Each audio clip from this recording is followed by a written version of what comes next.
Let's get into it. Greetings and welcome to the SwagHer Daily Brief, produced by Arnya T.M. Davis, and I'm your host, Fancy. This is news for the women who know their worth isn't up for renegotiation, not in the boardroom, not in the studio, and not on the court. Let's start in the boardroom because a legacy built by a black woman is shifting shape, but it isn't shrinking. Henderson Park, the private equity firm that partnered with BET co founder Sheila Johnson's Salamander collection to buy the historic Salamander DC Hotel in 2022, announced this week that the 373-room property may soon rebrand under Marriott's Autograph Collection. The move is about reach, tapping into Marriott's global customer base and loyalty program, not a step back.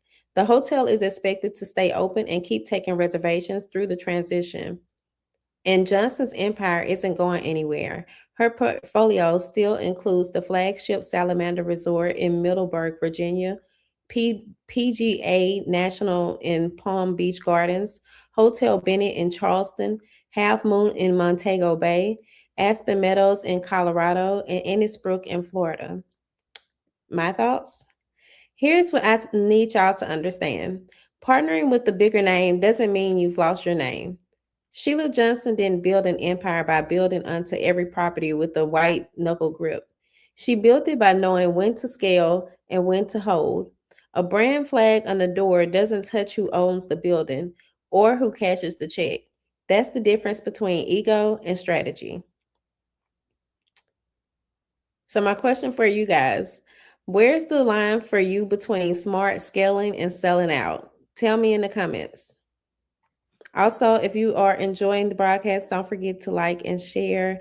Now, let's talk about a bill that's 32 years overdue. Jermaine Dupri and So Def Recordings filed suit against Sony Music in Manhattan federal court this week, seeking more than $18 million and accused Sony of underpaying royalties across 3 decades.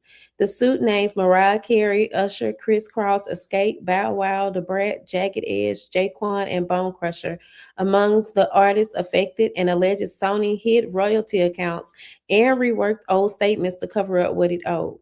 The sharpest claim, Sony allegedly never reported Chris Cross's producer royalties from their first 2 albums until 2023 and still owes more than $2.2 million just from those records. Dupri's team says the full picture only surfaced after a 2025 audit. He's demanding a jury trial. My thoughts. This is why I keep saying audit everything. I'm a big advocate of auditing things. So for me, like I oftentimes talk about auditing your life, but there's so much other stuff that we could audit. 32 years is a long time for a check to go missing.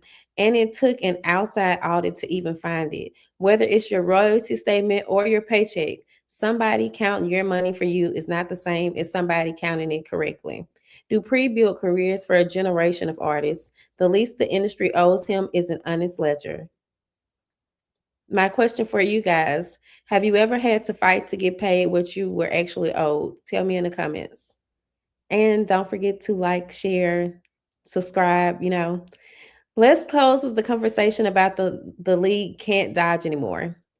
Phoenix Mercury star Alyssa Thomas was suspended 1 game after contact with Caitlin Clark's throat during a scramble for a loose ball last month.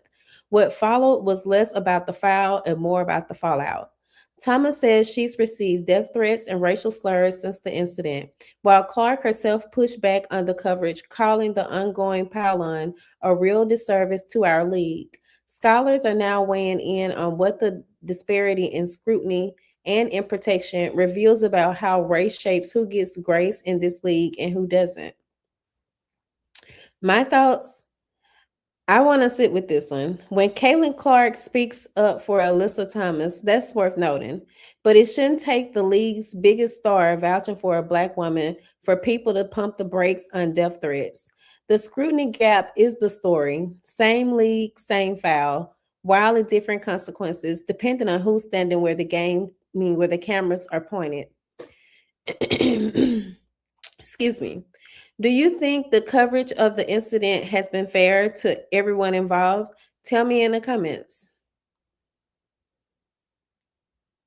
My sources today were The Griot and Haiti. And now let me tell you about something I want you in the room for. The Black Women of the Future dinner is coming, and tickets are officially live on Eventbrite. This is a room built for the women building legacy right now, and if you can't make the dinner, we've got you covered with the SwagHer Swag Bag Offer. It's an offer, so you can still show up in the spirit of the room. Details and registration are on Eventbrite. Spots are limited, so if this is calling you, don't sit on it. That's your SwagHer Daily Brief for Wednesday, July 8th. I'm Fancy. This brief was produced by Arnya T.M. Davis. Stay visible, stay grounded with SwagHer. Peace and blessings.